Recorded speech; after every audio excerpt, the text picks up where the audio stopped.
I'm going to show you how to make homemade bread from fresh milled wheat.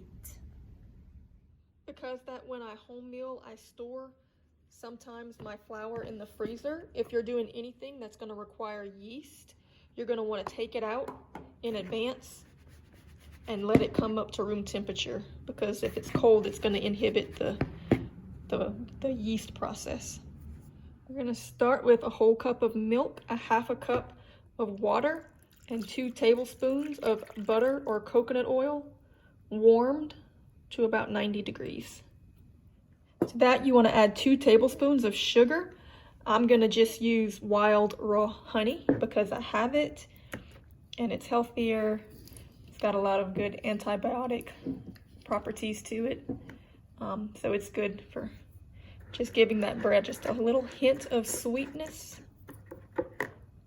and helping and of course the sugar will help the yeast to grow. Now to that warm sweetened mixture, we're going to add 2.5 teaspoons of yeast, and we're going to give it about 10 minutes to proof. If your yeast is good, it'll get really bubbly pretty quick.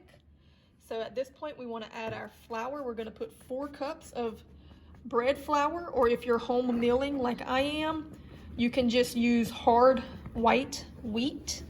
If you want to make it a little bit more like a commercial bread flour, you can add some wheat gluten, a tablespoon per 2 cups of flour, but it's not necessary. And we're going to put also about 1.5 teaspoons of salt.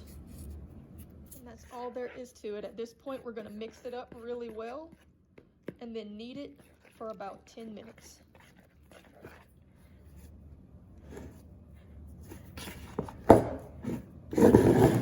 All right, after kneading for about 10 minutes,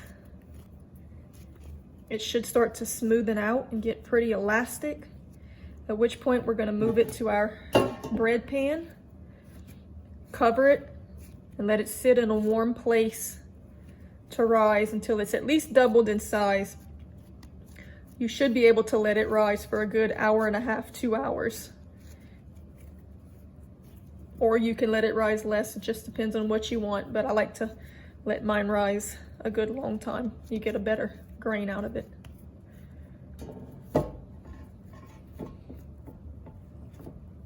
All right, it's risen enough for my satisfaction. We're gonna go ahead and start baking it at 450 degrees with a pan of water underneath it. Creating steam in your oven as you bake will give it a more desirable crust. So that's the home milled whole wheat bread. It's got a nice crust and a nice crumb. Soft, great sandwich bread, simple, basic whole wheat bread. See, it's nice and soft and chewy, but one of the great things about home milled is it doesn't have that harsh, bitter whole wheat taste. It has a very sweet, slightly nutty, clean taste because the oils in it haven't had time to rinse it yet, which what you buy off the shelf has rancid oils in it, and that's what gives it that really harsh taste. So here you have a lovely piece of bread.